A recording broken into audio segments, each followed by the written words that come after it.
Chapter 1144, Narrowly. Due to the fact that they had arrived early, the seats that Melissa and Benson could choose from weren't too bad. They could directly see something strange on the grayish-white stone pillars in the middle of the square. Its two heads dramatically differed in size and were painted with dark blue paint. It was connected to some cables. At the foot of the object was a troop of soldiers in red shirts and white pants. They were carrying grayish-white metal backpacks, as well as complicated structures and small-caliber rifles. They were watching their surroundings in high alert. As more and more citizens gathered, the square began bustling with activity. At 9 o'clock sharp, the strange object on the stone pillar suddenly produced sizzling sounds. Finally, it changed into a deep and thick voice.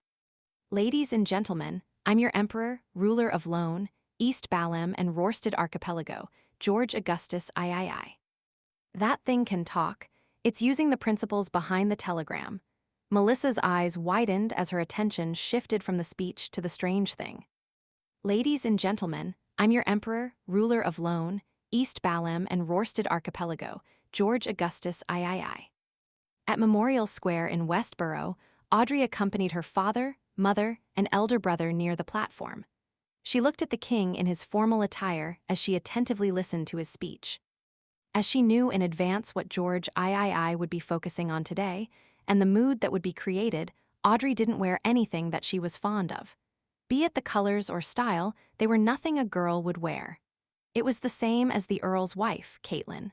The dress was simple and conservative. It was black in color without any traces of accessories.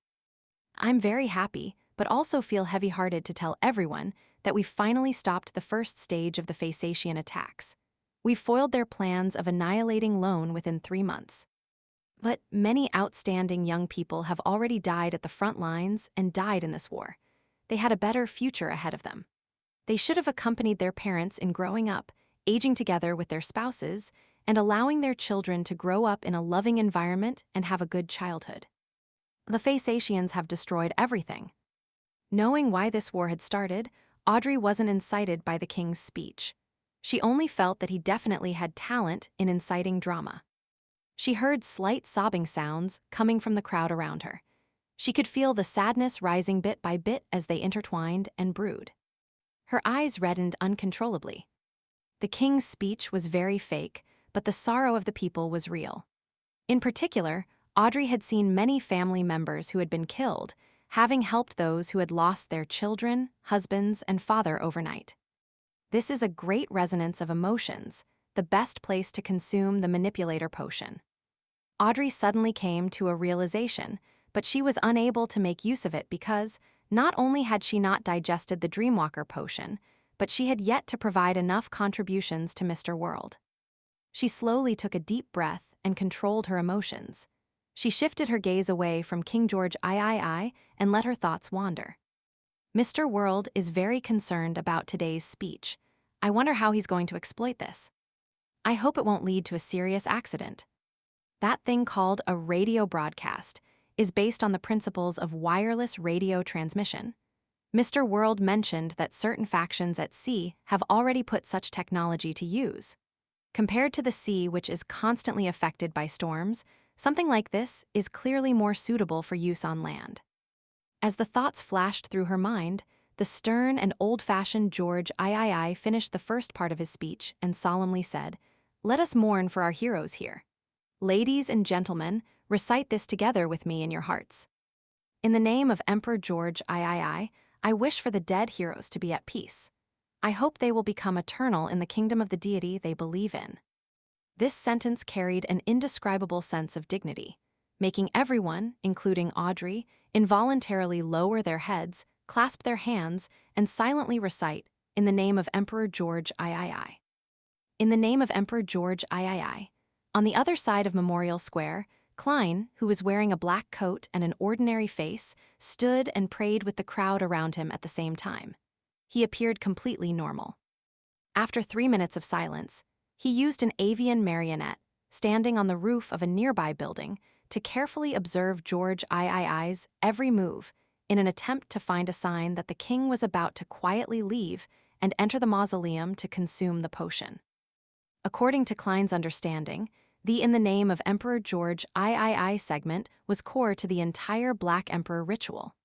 If one were to consume the potion, it would definitely happen at this moment, or within 2 to 3 minutes after the collective mourning.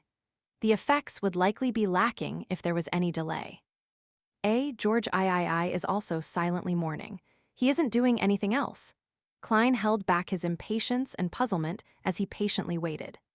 Tears streamed down many people's faces as the mourning gradually came to an end.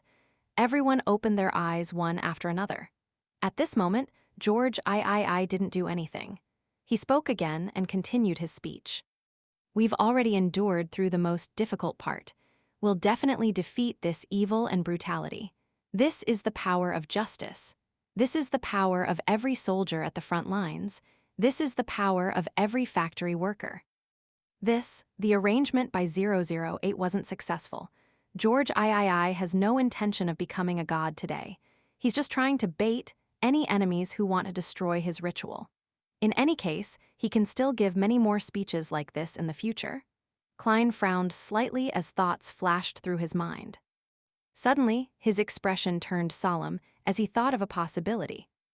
In the blink of an eye, Klein switched places with Inuni, who was hiding in the sewers. The latter was dressed the same as him, and his external appearance looked identical to him. Following that, Klein took 4 steps counterclockwise and went above the gray fog. With the help of the crimson star representing Miss Justice, he used his true vision to observe the situation in the square. He was already a Sequence 3 Beyonder, so there was no need for him to use the Sea God Scepter to widen his field of view. Of course, compared to a scholar of yore, a Sea King's true vision was obviously much larger. However, there was no need for that. The moment his gaze landed on the stage where King George III was giving his speech, his gaze froze. There was no one there, or rather, there was only a fake phantom. It was an imagined George III giving the speech. Before the speech, Klein had been wary of this problem. He had specially observed and confirmed that it was the real George III. Who knew that, within a few minutes, the real George III would become an imaginary George III. In the midst of his silence, he had used the Black Emperor Pathway's powers to distort and silently swap himself with a substitute. George III should have already entered a secret mausoleum and is consuming a potion in an attempt to advance. With a thought, he quickly checked the surrounding area and discovered that there was something abnormal beneath the platform. Boundless black energy was secretly emanating from there. He then picked up the Black Emperor card on the surface of the long bronze table and tried sensing it.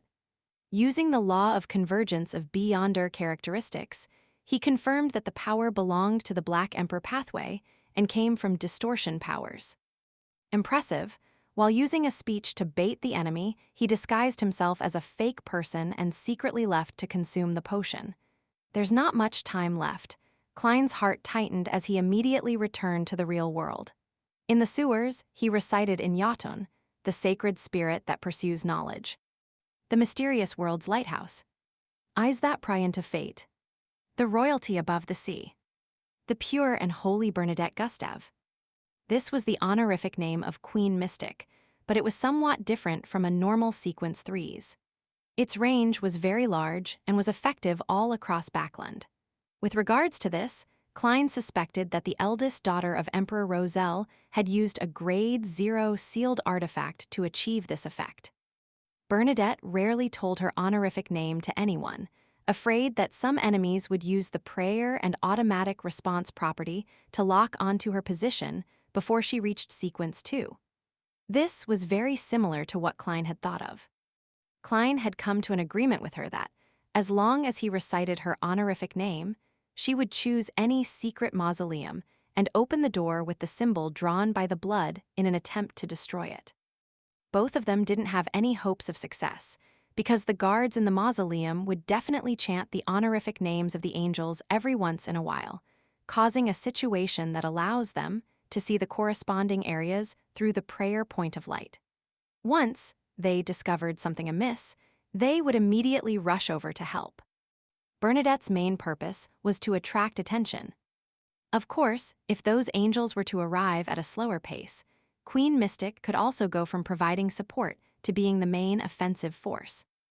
After doing this, Klein immediately stretched out his right hand to grab the air. As his arm pulled back, a figure appeared in front of him. It was a woman with average facial features and dark eyes. She wore a simple robe and a tree bark belt. Her raven black hair hung down as she stood bare feet without any shoes or socks. The Evernight Cloister's matron, the ascetic leader, the servant of concealment, the grounded angel Ariana. I succeeded in one try. Klein was shocked, but he didn't think too much about it. He quickly said, "Keep my existence concealed and protect the people of Backland." He was worried that after George III lost control due to the destruction of his ritual, he would rush out of the mausoleum and harm the people of this city. "All right," Ariana replied with a calm expression. She wasn't rigid or stiff at all. "It can't be her in person, right? Actually, my summoning wasn't successful, but the goddess had already gotten Ma'am Ariana to secretly return to Backland. The moment she sensed that she had been summoned, she came over. An angel of the concealment domain also has a certain degree of control over their historical void image." As a thought flashed through his mind, he realized that he had entered a special state, no longer being sensed by the outside world.